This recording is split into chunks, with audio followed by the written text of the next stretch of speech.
So, I just recently finished reading the entire Harry Potter series. I ripped through all 7 books and the movies in just 7 weeks. And I have to say, I understand what all the hype was about. J.K. Rowling is an excellent writer. I thoroughly enjoyed the series, the books much more than the movies.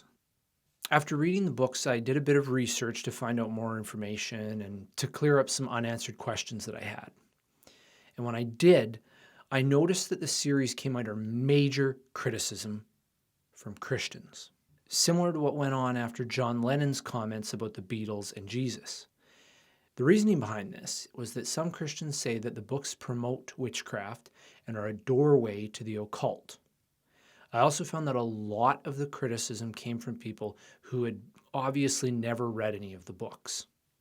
I've read the series, I'm a follower of Christ, and I also love the art of storytelling. So I did a lot of thinking about this, and here are my thoughts. I have a daughter, and she loves books.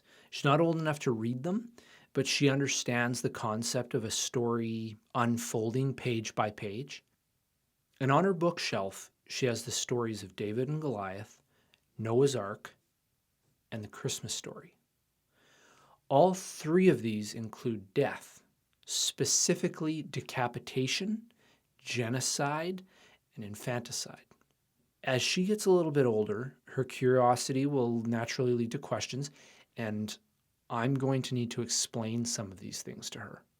So, why should I allow my daughter to read these stories, but not the Harry Potter series? Because they're in the Bible? I'm going to come back to this later, but I'd like to take a closer look at Harry Potter first. Now, for those of you who've read the books or watched the movies, you're familiar with the character of Severus Snape. In my opinion, he's the most well-written character in the books. We're introduced to him very early on, and we immediately begin to get a sense of who he is.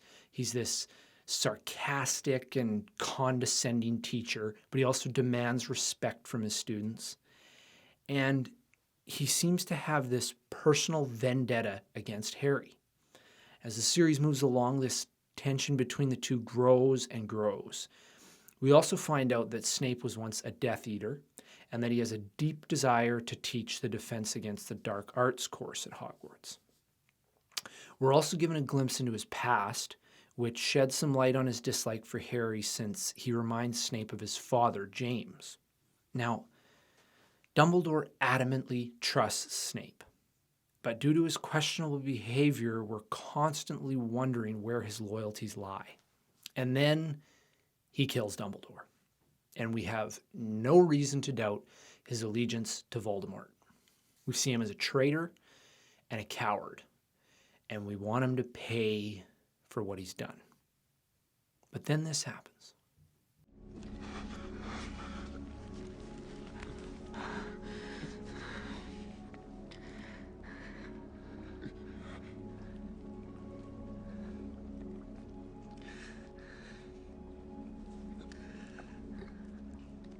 Take them. Take them. Please. Give me something. Quickly, a flask, anything.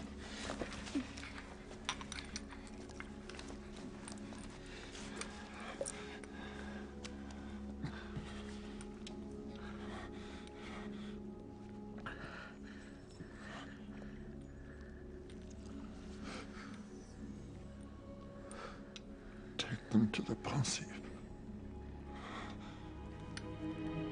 Look at me.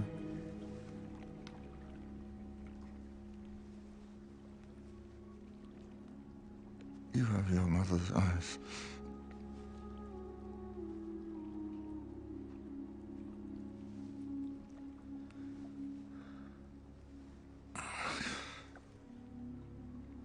Lily and James put their faith in the wrong person, Severus.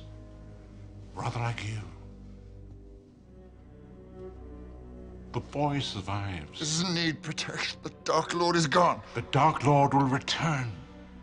And when he does, the boy will be in terrible danger. He has her eyes. If you truly loved her, no one can know. Don't tell me now that you've grown to care for the boy.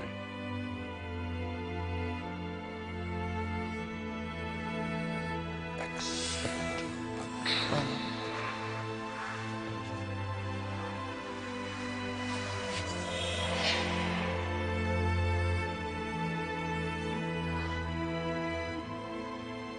Lily? After all this time? Always. So here we've judged this man according to his terrible actions, and then we find out what was in his heart, his motivation. And we have to completely reevaluate everything we thought about Snape. Now, I think that the character of Snape is a microcosm of the series. We can quickly judge it by what little we know about it, the magic, sorcery, spells, and all the rest of it, or we can take the time to find out what is at the heart of the series. Harry, do you know why Professor Quirrell couldn't bear to have you touch him? It was because of your mother. She sacrificed herself for you. And that kind of act leaves a mark. No. This kind of mark cannot be seen. It lives in your very skin. What is it? Love, Harry. Love.